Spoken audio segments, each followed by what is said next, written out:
Welcome to Between the Lines, a podcast that is all about finding out the messages within some of our favourite songs. My name is Jamz Supernova, and today my guest is Yazmin Lacey. Hi. Yazmin. Hi, babe. Oh, I made this podcast around you. Don't. I did. Yeah, I did. I really like knowing you, but also listening to your work. I was like, I want to know more, and I want the people to kind of know what I've kind of heard when we've been together. Because I would say we've been like acquaintances for some time, and like respectful of each other. I'm like, hey babe, you know, hugging. But you became my like mate in LA. Yeah, we had a good time. We had such a good time. Best time ever. You invited me to Joshua Tree, and I was like, yeah. Actually. I was so glad you was up for it, because I was like, is she going to be like, why are you asking me to go to the desert with you just randomly? I took a chance. Yeah, you took a chance, and I'm glad. We had a great time. It was one of the best times, and I think I just really needed that release, like being on tour, you know, being somewhere on your own, to kind of be in a familiar space with somebody, and to kind of have this sort of shared, you know, we're from, you know, similar areas, and we're growing up in London and stuff like that. So I just think my best memory is us watching the sunset, and we were laughing so loud. Everyone's trying to have this like peaceful moment, and all you can hear is our laughs like ricocheting off the mat. Like, and it was like the sunset goes so quickly as well. So everyone was just like, these London girls, like, yeah. So I really appreciate that. And one thing I learned about you on that trip, because it's like 2.5 hour drive there, 2.5 hour drive back. What, that I can't drive? It's questionable. I felt safe most of the time. But you talk, you know. I'm a talker. Time went fast. One thing I learned about you on that trip was that you love wine. Yeah, I do love wine. And I was like, I love wine, but you've taken it to another level. A sommelier. Is that how you pronounce it? Sommelier. I don't know if I'm pronouncing it right, babe, but I done my level 1. But yeah, I'm not a fully fledged. There's like loads of stages. To me, you're a sommelier, okay? And we do a wine breaker, so we don't have to drink it, but it's just this idea of me thinking about the right wine for you. That's so cute. Being that you've learnt some things, I went for a Chenin Blanc. Nice. It was a 90% score. Okay. In the supermarket that I got it from. And it had a security tag on it. That's how you know it's elite. Right? They're not letting me leave. There's levels to that. Yeah? They want that one. So thank you, babe. No worries. I mean, I'm always up for a glass of wine, so up to you. You have to give me your reaction to it and let me know. I will. Thank you. That's was so I on sweet, track? babe. No, and it's from South Africa. I just been to Cape Town. Yeah. And I was just kind of like, I want to know what it's like. Okay, so you let me know. I'll let you know. So this is all about breaking down a song, but the idea is what's lovely is it doing it with the person. So for us, we're going to really kind of get into the words and the messages. And I've chosen Fool's Gold, which is track 4 from your debut album, Voice Notes. Yeah. I guess firstly, physically, where were you when you wrote the song? I was underneath the pub, the Railways Tavern in Tulse Hill, and there's some studios under there. And I really like making stuff under there. It was just like a little dungeon. And you can go there any time of night. So it was like me, Tagara, Jordan, Jaeger and Zach. We were there, it was quite late, I would say like from 7 p.m. onwards. I don't know when we actually recorded that bit, but yeah. And so you wrote it with a group of people? Yeah, we were just jamming. Like I think me and Zach had worked on this idea, and then we took it to them in the evening. Yeah. And with the album, you know, a lot of your earlier stuff was kind of, you know, you on the rise, but this album was kind of very much like a flag in the sand of like this next chapter of your career. So kind of having like more bodies in the room, or you know, being in this studio, which you know, I know, you know, sort of like you had an executive producer, David Kumu, and this kind of like I don't know, like level of I guess this new professionalism. Did that change the way you wrote? No, that's why I love the Railway Tavern, because it's just like, it's exactly the vibe of when I first started making music. Go there, just jam, like we're just chatting and just everyone's just about and everyone's just playing stuff and then just going for it, you know, just like saying something. So in some ways I think it had, but not for this particular song. Yeah. Yeah. I actually first heard the song at your release party, which was in the Standard, and you prefaced it with a story. And I remember it sort of sticking out to me. So could you imagine, like you're like, Yazmin Lacey, next song I'm going to do for you is Fool's Gold. So this next song I'm going to play, Fool's Gold is basically, so the night before, I went to the studio with them.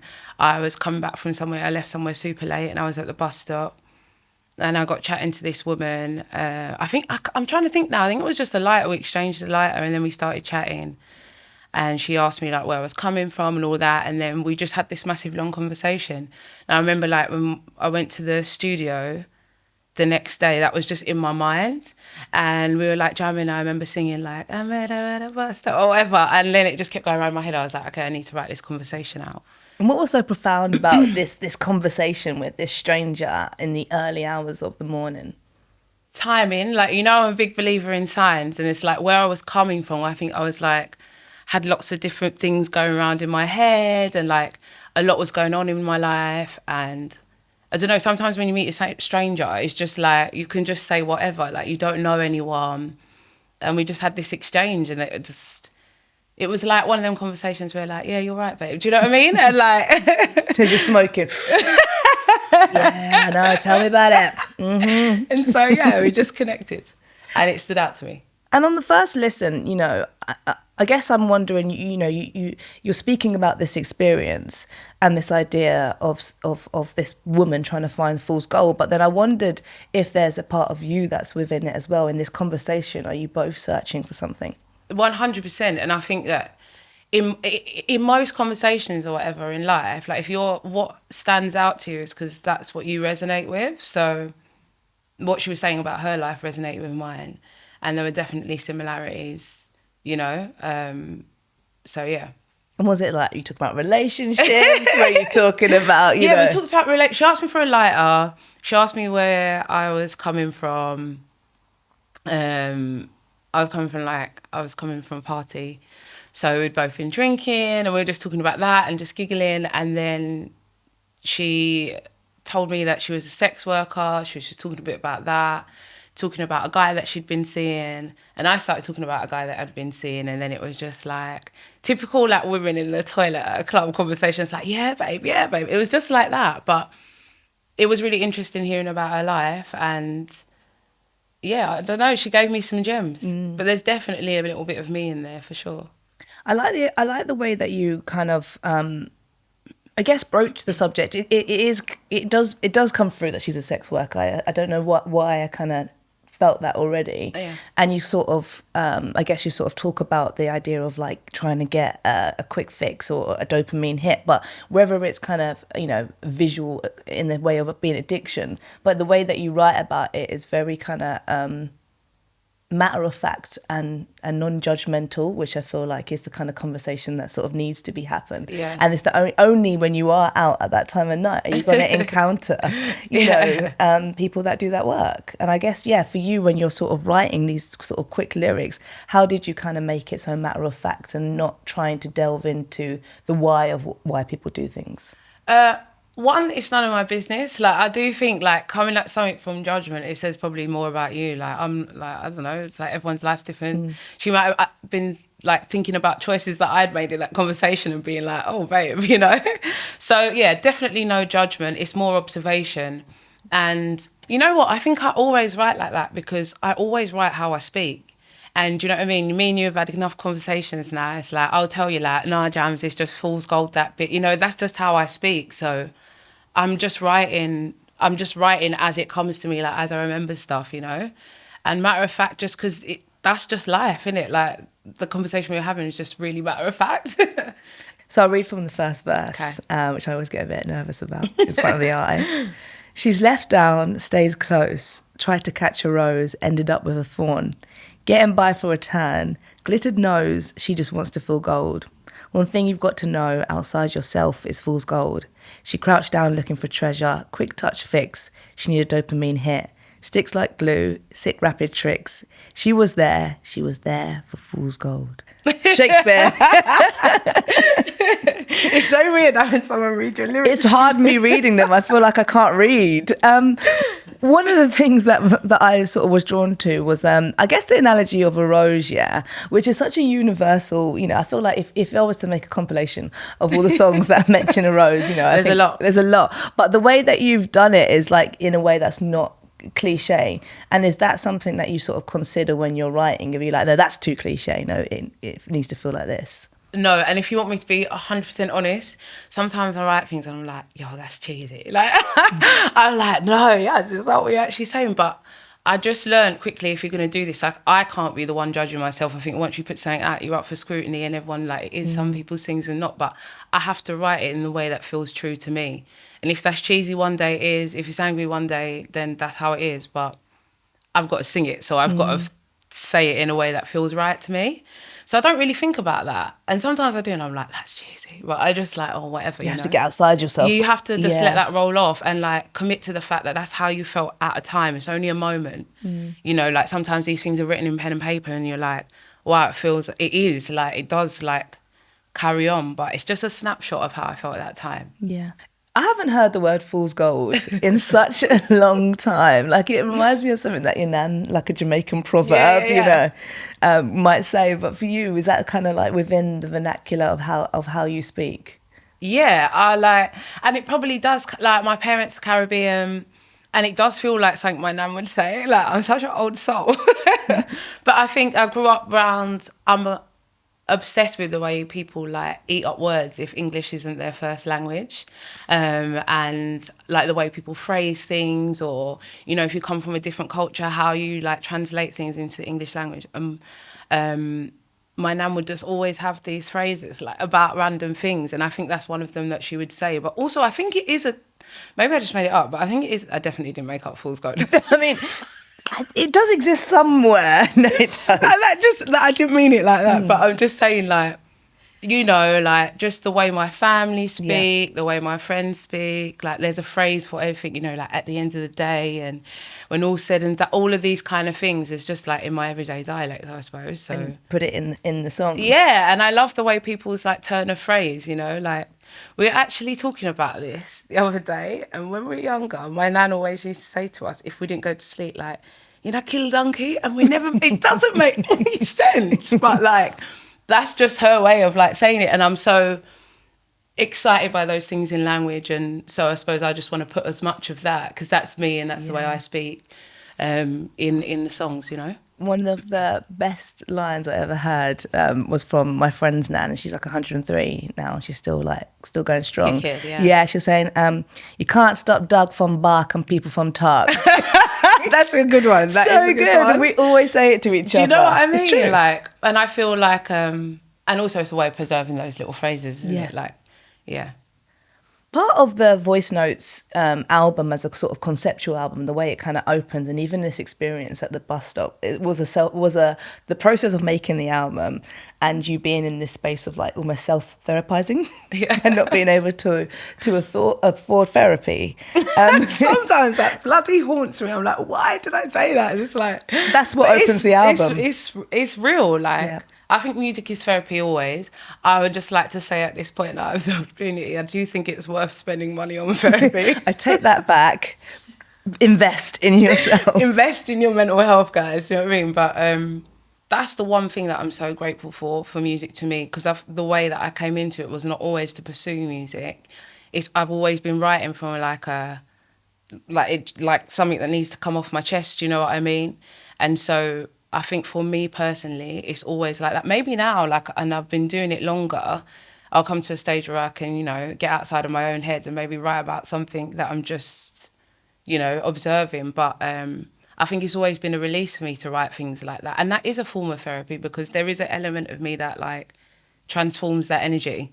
Like, it's down on paper and then it becomes this song that I get to sing and perform in different places. Like, it's not the same energy that it was, you know? Yeah, definitely. Yeah.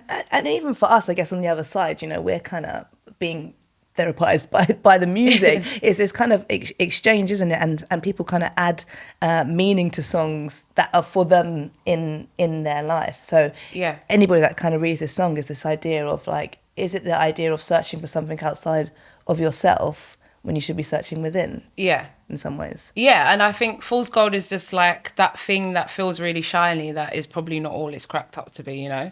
It's like a lot of time about perception, how you perceive the thing or the situation that you're in, rather than just like what you need to get, you know?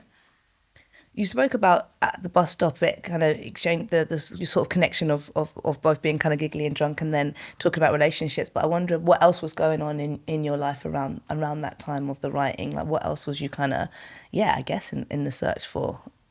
Probably a bit of grounding, because I just made a lot of big changes in my life. And so, you know, that kind of feeling, I think maybe it comes after or before Where Did You Go on that album. So it's like those two are kind of linked, you know, of feeling like you need to like stabilize yourself and ground yourself. And yeah, I think that, you know, relationships were going on and like maybe sometimes as well, like looking for outside validation of certain things if you don't feel like quite grounded yourself. Do you know what I mean? Yeah. And as that kind of like, you know, ebbed and flowed throughout the process, and now you're kind of on the other side of this, you know, you're in a whole new chapter essentially. Yeah. So do you, when you sing this song, do you still feel those feelings? Sometimes I listen to stuff on the album, or when I'm singing it, I'm like, wow, girl, you was cut up. Do you know what I mean? Like, it's like, and I feel fine. I feel like other things have happened in my life. But yeah, I suppose there is a weird part of you that's like, because it's like shedding skin. I write it down, it becomes a song. Like, that's that now. Like, it's compartmentalized, hence the therapy thing. I want to read the chorus. So it's kind of one thing you got to know, that outside yourself is fool's gold. Searching to find that fool's gold, and then it kind of repeats. Searching to find that fool's gold, and then we get into the second verse.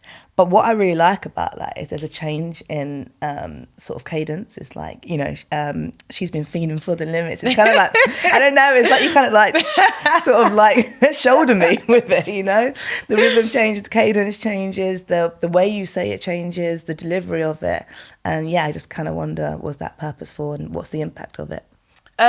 Slightly purposeful, like this is ultimately like a freestyle, you know, like when I went in, that stuff is coming off the top and I'm just saying it and like we're playing it for ages kind of thing, and then I'm like, cool, this next bit, and it's like, maybe I don't think it's intentional. I wish I wanted to say something smart then, like, yeah, because I thought I would change it up, but it just comes out of me. It's like, this is how I felt like it needed to change, and the melody comes and I'm just like, okay, let's go.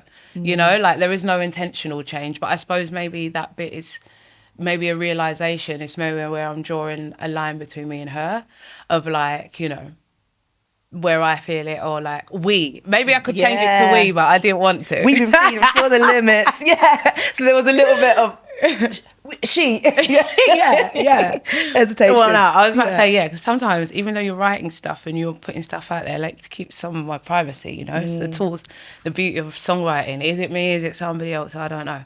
But no, it's definitely me and somebody else. But yeah, I just let it come out. I felt it, you know, and I think it kind of like, it sort of snaps you, you know, because obviously you're vibing into it and then it sort of snaps you in. Are boundaries kind of important to you in terms of, obviously, you know, I'll be honest, like I really want to do pieces because I love this song actually, and now having done it and kind of come at the angle of it, but you were like, no, it's too personal, which is fair enough. And there has to be that. So I wondered, you know, you're writing yourself, like you said, there has to be some kind of line sometimes. I think like there's a good, you know, we can have conversations about things and I don't have to be like, on this day, diary entry, blah, blah, blah. But I think as an artist, and I'm realising that more and more music I put out is like, oh, like I'm exposing myself. Do you know what I mean? That's how it feels. It feels vulnerable. And it's like, I've learned over the past couple of years, I think I'm a great communicator, but I probably am best at communicating my most honest feelings when I'm writing. So I want to sometimes not talk about all of the ins and outs of everything, because it's just like, I've given you pieces, I've told you what it is. Do you know what I mean? Like, I don't want to talk about it and move on for those things kind of thing, yeah. And when you do speak to people that listen to your music, and, you know, we were actually out in a club the other night before Christmas, and you're like, it was Annie Mac and Clara Amfo, you're one of their most listened to artists, and you went really weird. Oh gosh, I knew you were going to say that, and I do. I feel like, even now, it's like, for how well I know you, I feel a bit like, oh gosh, what should I say to Jamz? Because, I don't know, maybe there's still that little tiny space in my head between me and me as an artist, you know, like, you know what I mean? So there's that. But when people say things like that, or when you're like, yeah, I went through the lyrics and I loved it more, I don't know, I love music so much first and foremost. I know what they're saying, when, like, you know what I mean? And then you're like, oh. You're a fan too. You're a fan too, like that, like, you know, that's how I would speak about things that I love. So I always feel a bit like, and the thing is, you know, I'm not shy. So that was weird because I just got really shy. I was like, oh, hi. It's a very humble way to be, but you were just like this. I didn't know what to say, and I was like, oh, God, embarrassing. Anyway, guys, drink. Anyone? Anyone want a drink? I'm actually quite a cringy person, but yeah. Are there songs that you do write that aren't from your personal experience, that are more observational, maybe some on the albums that are a bit more removed? You know what, it's interesting because I feel like this is the space I'm moving into now, you know, like, when you have a lot of changes going on in your life, everyone's the centre of their own movie, aren't they? So I'm just like, oh, you know, this is my life and da-da-da-da. And now there's some balance and some calm restored. I think there's like an element of me that is just like, my eyes are like a bit wider outside of yourself. And like, I'm starting to write more stuff that is like just, you know, wider than like, I experienced this. But there are songs, I'm trying to think of all my own songs now. This is so bad, my own songs. It's because I don't listen to my own music. It's like, name one, Jess. That was another awkward part in the car because I had my phone playing music when we were driving to back and forth from Joshua Tree, and then you kept coming up. So like the phone's like algorithmically playing music, and you're obviously one of my most listened to artists. So then you just kept coming up, and it's like, do we listen to this? And you were like, skip. You know, I just find it a bit awkward when someone meets you and they're like, oh, you make music, like play it. And I'm like, no, like in your own time. The idea of you watching them sort of receive the music. I think that's what it is. And like you can't help it. Do you know what I mean? And it's just like, also people are like, we can be friends and you can not like something that everyone does, but you just want to give people space to like respond in their own way, not be like, yeah, it's really good. Like, oh, yeah. Like, it's just like, it's all really awkward. So I'm just like, no. Imagine if I was like, no, I don't like that one. It's you. That would be terrible. There'd be a song about that. Next album. All about me. No, on a fan level, though, meeting people that listen to your music that are away from the music industry, you know, what song, you know, a song like Fool's Gold, has anybody said to you, yo, that song really, really made me feel this? Yeah, people will be like, do you know what I actually love, which always gives me joy when people go like, I get it, like I'm like an insert like massive life experience here, and I'm like, yo, that's not what I'm saying. But I love music about that. There's songs that I've been singing for the past 20 years. I don't know what the person was writing about, but to me, the way I receive it and the way it's like sat with me in my life, it doesn't make it any less important. Do you know what I mean? Yeah. And some things are like bigger than words, and it could just be a tone of someone's voice, like when the song catches you or anything like that makes you feel something. So yeah, people will be like, oh, like, I don't, you know, like just wild stuff. Like, oh yeah, by the way, like Fool's Gold, yeah, you know, like getting a fix. And I'm just like, whoa, like I don't really like, I can't help you in this moment. I just wrote the song, babe. Like, or, you know, that really reminds me of, or I get that a lot with songs when people just insert, but I actually just feel flattered by it. Do you know what I mean? And it's a nice way to connect because, you know, people listen to your music, but like, I don't know them. Do you know what I mean? So in a gig or something like that, if someone says something, you're like, oh, right. It's like, feels like a tangible thing, you know, more connecting. Yeah, definitely. Yeah, like at a show.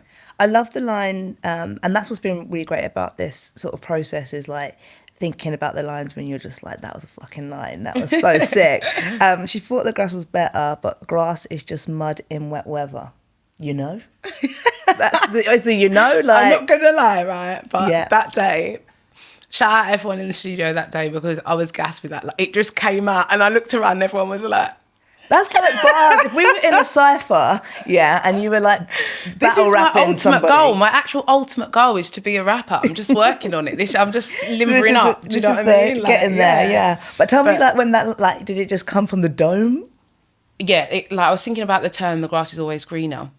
And I was thinking that is true because you don't know. And it's also your perception of things, yeah? So, like, I was just like, yeah, like, you thought the other grass was better, but it's actually just mud if your or if the environment is bleak. Do you know what I mean? Yeah. Does that make sense? No, it does. No, it does. Because when you, again, that matter of factness, it's like, but grass is just mud in wet weather. So it could be greener and better for a minute. But it's you. It's ultimately you that Yeah. has the power to like view it in any which way, you know, or the environment.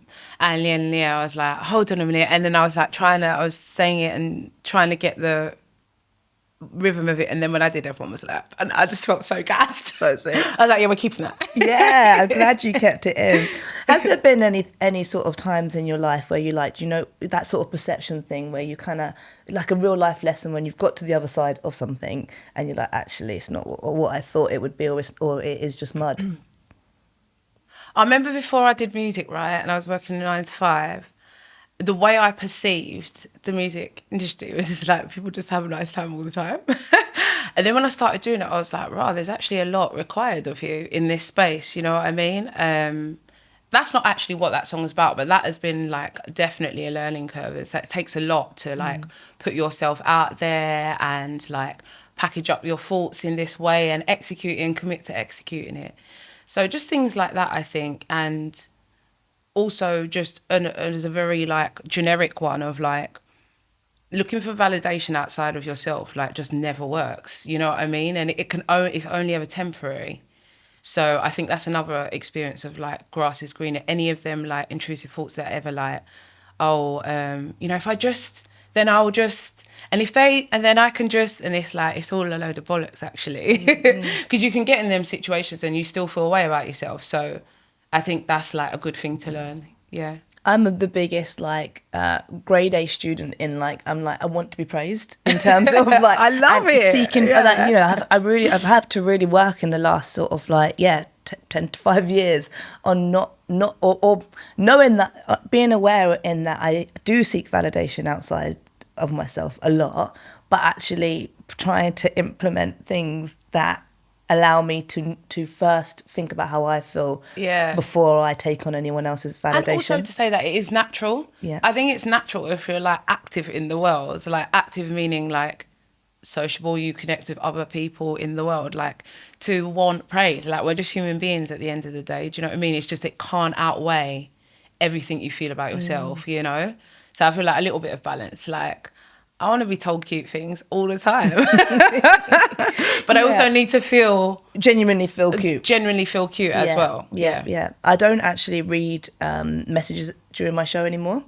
Don't you? No, and I try not to, like, because it would be a thing of like during the show wanting people to say this is a good show. I'm loving this show. Do you read comments? Not anymore. No, I can't. I just don't think it's healthy. Yeah, I hear you. To know what people think about you, good or bad. Good or bad, because then it will infiltrate what you're trying to create or what you're trying to do. No, yeah. I can imagine for an artist, you know, that is really important to keep sacred. Yeah, I have like certain processes. Like if I'm properly writing, in the thick of writing, I don't listen to other people's music. I just try and keep it all very low, try and keep away from social media. You know, just like things, I'm a sensitive person, so things just like get in your mind. And I think I just want to commit in music to just like, to know, just like letting it come through, you know? Yeah. And for it to be completely you. And, yeah. you know, you said before, you know, the music was never to be in the music thing, you know, it was never to be that. It was a process of you. Yeah. Creating and getting thoughts and feelings out. During that sort of stage, I guess, who were you listening to though? What sort of writers? Like we know your style now. It's very conversational. It's very much you. Was there any writers that you grew up listening to, or you even hear today that you're like, that's great? General, I was thinking when I first started writing music, full stop. Hiatus Coyote really influenced me. Like I was obsessed with the sound. I could hear like this melting pot of all of these things. And I think that interested me a lot. Lyric wise, Amy, obviously. They're just like, she just feels like one of the girls, just telling you, you know, it feels super real. And then I think that's a really good that's why so many people feel connected to her. I think Bob Marley is an amazing songwriter. You know what? Like, one of my most romantic lines that he ever says is like, "Oh, we'll share the shelter of my single bed." Like, the picture that paints and everything it just stands for just makes me melt. And I think the simplicity of having lyrics like that, which are like, loads of people can understand, then it's like super powerful. Do you know what I mean? Because like everyone can get it. Solange is a good songwriter. Curtis Mayfield is actually a sick songwriter. I'm saying it like I just discovered. I'm just letting everyone know. Yeah. He is. No, Check him out. But I've never heard people talk about Curtis Mayfield. The writing side, people talk about the big sound. They talk about that, but I've not heard the writing side of it. Actually sick, you know, like politically, like some of the things that he was talking about, and yeah, just like his phrasing, like his way of like executing things. Trying to think, like who else is a great songwriter? Lauryn Hill. I love Cleo Soul. Yeah. Is there a song that you wish you wrote that you're like, I should have written that? Or not I should have, or I wish I could have. It should have been me. It should have been me. A song that I wish I'd have wrote. Oh, there's so many. I actually had a playlist that was like, I wish I wrote this for ages. One off the top of my head, Cranes in the Sky. Like, I just love that song, and I think like when you can, it was like for such a group of people, it was like, okay, yeah, like you're speaking for us. Do you know what I mean? Because it's like any song that feels like anthem-y. Do you know what I mean? And for a certain group of people, that was a proper anthem. And I could cry hearing just the dun, yeah. Like, you it's know, so it brings up so much feelings. Yeah, but it's so metaphorical. Well, I already told you, like, I just make the meaning that I take from it is the meaning. No, not like that. But I'm not like that. I mean the actual the writing. You know, Cranes in the Sky. This idea of something. You know, this depression or things being so big, so overwhelming that it's like cranes in the sky, and it kind of conjures all these feelings. And when you first hear it coming in, you're like, fuck. So good. Yeah, actually, just across the board, that was the first one that came to mind from her, but so many of her songs I feel like that about, yeah. I think Cranes in the Sky would be a nice accompaniment to Fool's Gold, actually. Yeah, there's something in the playlist. Yeah, in the playlist. I think they work quite nicely next to each other. And on a world tip, you know, when you wrote this album, in what was happening in the world, so we know what was happening with you, but what was happening in society, in the world, that you were kind of observing as well? You know what? I think that like gigs and all that were like felt a bit more normal and stuff like that by then. And so maybe that's just what is reflected in the song, is just the connection, you know, that's a conversation basically. So maybe it's just me being more open to like chatting people and the want to understand one another. I don't know, like that makes me sound like I just live in a bubble of myself. Not at all, but I think of post-COVID, you know, so this is 2022.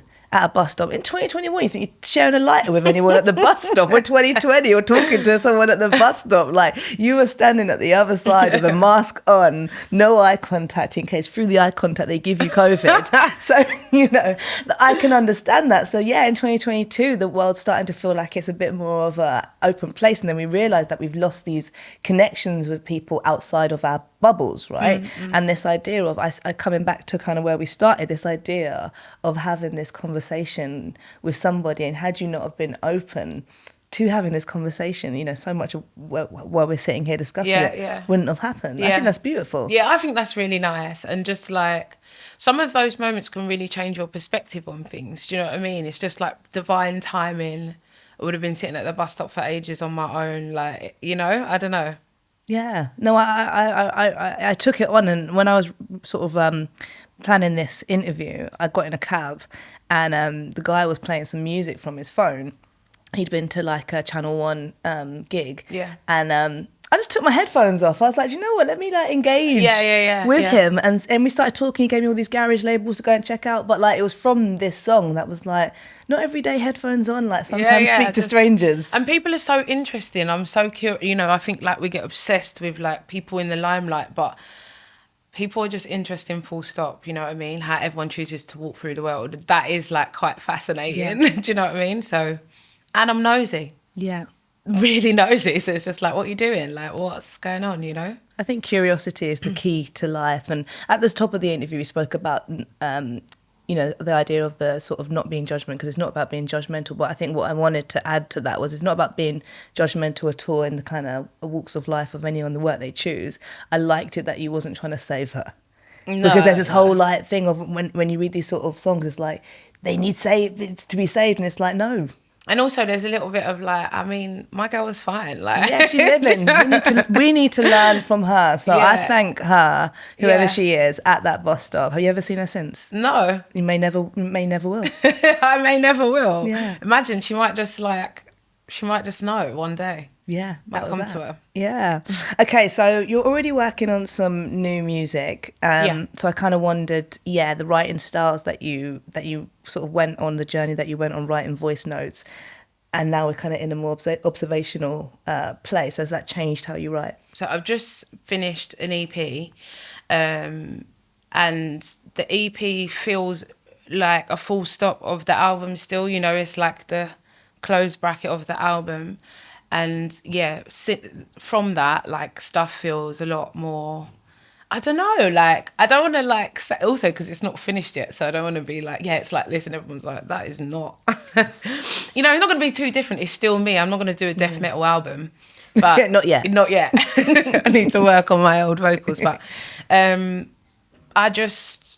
think I've done the process once, and I can trust the process now, because at the first I was like, to my manager, Amy, like, I just don't think I can do, like, I just don't think I'm going to finish it. Like, I've got nothing more to say. We've had a good run. Do you know what I mean? Like, And this is me signing out. I was like, that last EP, that's all I've got.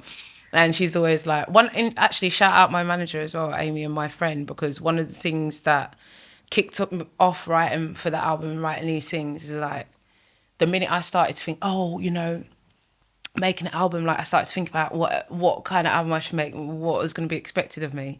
I didn't make anything for ages because that was in my mind, and that's just not how I create, you know. And then I was like, Ames, yeah, like, we've had a good run, like, I don't know if I can. She was just like, just write you, like, and I just thought about that a lot. Just write me, just write my stories, you know, like, that's it, you know. So that's how that one came. And I think now I've written some of my stories, maybe I can write some others, but yeah. And also just even like my actual knowledge of what it takes to create an album, like, quite physically, the production, all of this stuff, I've had the experience once, so it makes me want to like try some other stuff now, or lead a bit more on some things, because I'm like, oh, I know that this is the best bit, or this is how we can get this together, you know. Yeah. So yeah, It felt like a real sort of coming of age, you know, like at my big age, professionally coming of age. And you are a brilliant writer, and there's nobody that we're going to have on this podcast that isn't a brilliant writer. You know, there's something about your words and how you say them, and the way that you say them that really does connect with people. Like it really does. So what line from this song should we leave the people with? Do you know, I'm going to pass we've printed it out, but I think you might know them. 100% it's got to be, she thought the other grass was better, but grass is just molly weather, you know. You have to have you have to do the you know, because that was you feeling yourself. You're like, you know. I was in it, I was in my spirit, you know. Everyone, yeah. Yazmin Lacey, Fool's Gold from the album Voice Notes. Now you've heard the story, go and listen to the song.